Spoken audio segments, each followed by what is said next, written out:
Greetings and salutations for this installment, the inaugural episode of Sunday Sharings. The topic is freedom, it's liberation.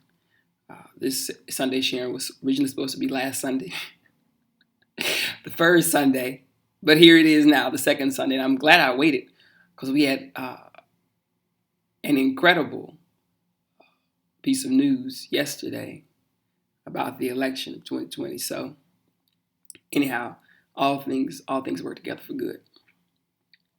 The title of this sharing is I've got a crown on layaway. I've got a crown on layaway.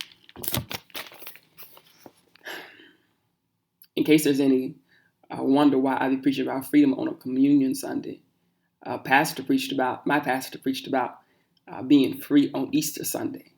And it was the best Easter sermon I had, so I certainly don't feel in any way, shape, or form weird about talking about freedom on Communion Sunday. Nevertheless, I've got a crown on layaway. The reason why I'm sharing this with you is because some of us have been told things all of our lives about ourselves. Some of us have lived through things. Some of us have lived through trauma, be it sexual, institutional, interpersonal, occupational, or any of the others that I haven't mentioned. We've lived through this trauma without undoing its degenerative effects.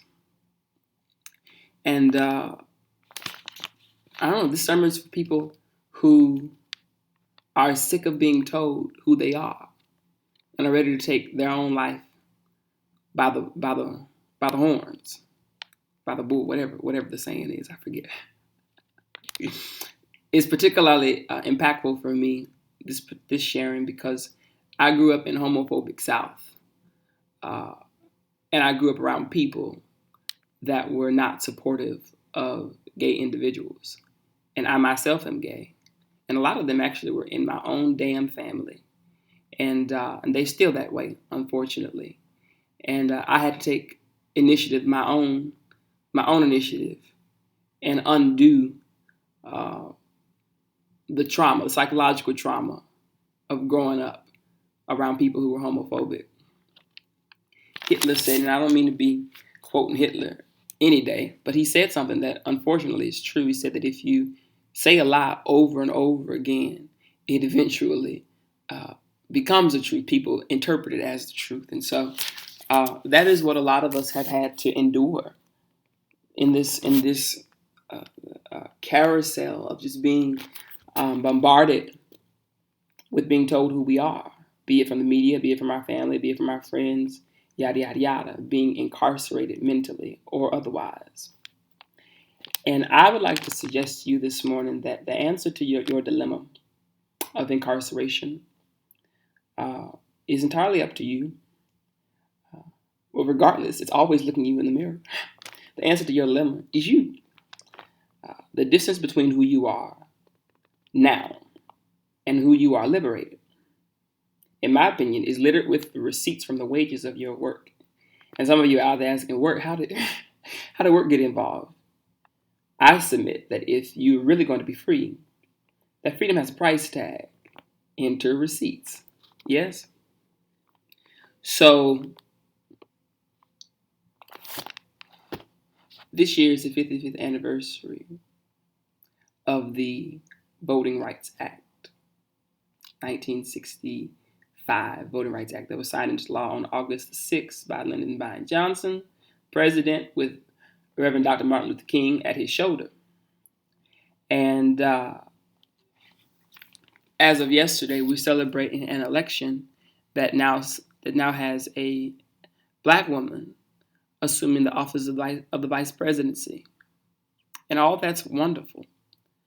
But I just wonder how much those caskets cost for James Chaney, Andrew Goodman, and Michael Schwerner, who were killed in June of 1964 as they were advocating, not just advocating, but they were actually volunteering to help get people registered to vote down in Mississippi. That this exercise of democracy that is ours freely, was taken from us by some people, uh, but some of us got it back for the rest of us. And I just wonder, in the reacquisition of that right to vote,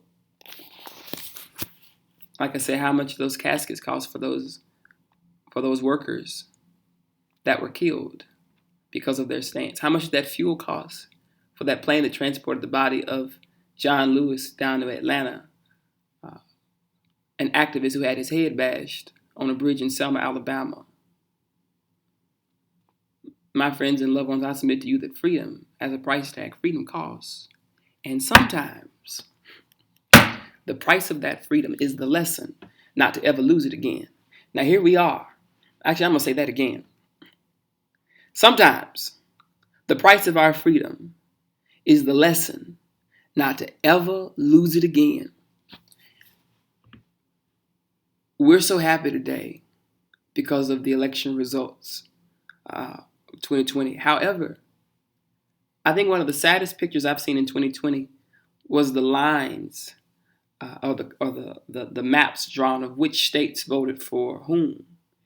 And it seems to me that even with a global pandemic, even with the evisceration, in my opinion, of human and civil rights by those in power, even with a reality TV personality as a commander-in-chief, that the victory for the Biden campaign right now was not won by a huge margin, not one that you would anticipate given the circumstances of where we find ourselves today. I'm going to close this window because the sun just came out from the clouds.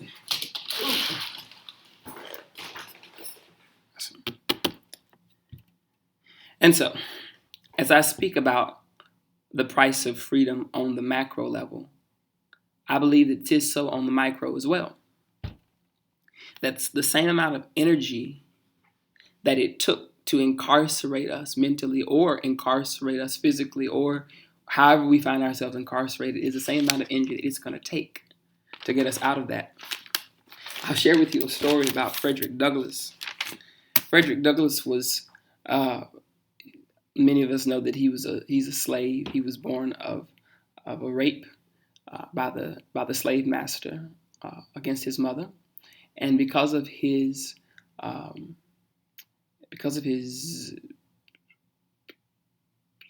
being the son of the master, he worked in the house,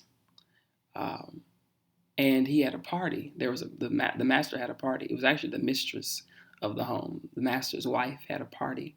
It was a resurrection party, for she was doing her best to convince her friends, her other slave owner friends, that she had died and gone to heaven and come back. And so she was going to have a I died, went to heaven and come back party just to try and add some more corroboration to her story. Bullshit. And Frederick Douglass was serving at this party, and he accounts that all throughout the party, other slave owners' wives were trying to ask questions about, trying to unravel the veracity of her story. And so one woman finally couldn't take it no more, and she asked the question that everybody was wanting to ask that entire evening. She said, "Darlene, were there any niggas?" And Darlene said, "Well, I don't know." I said, "Well, why not, Darlene?" She said, "I didn't go in the kitchen." Do you know what it means to live in a world where your living oppressor's afterlife involves your servitude? Frederick Douglass, this man kidnapped his body to freedom. He had to flee the country on a boat where he wasn't even fed for several days. Alone, isolated, vulnerable, and traumatized, Frederick Douglass paid wages on a debt he didn't owe for a prize he didn't yet have. That's because Frederick Douglass had a crown on layaway. And freedom was one of that crown's biggest jewels. I'm closing now, but my friends, I submit to you that in order to be free, that there is work to do. There's some bravery to exude. There's some long suffering involved, knowing that the prize will far outweigh the pain and the journey will outweigh both combined. Does anybody else this morning have a crown on layaway? God bless you and keep you is my prayer.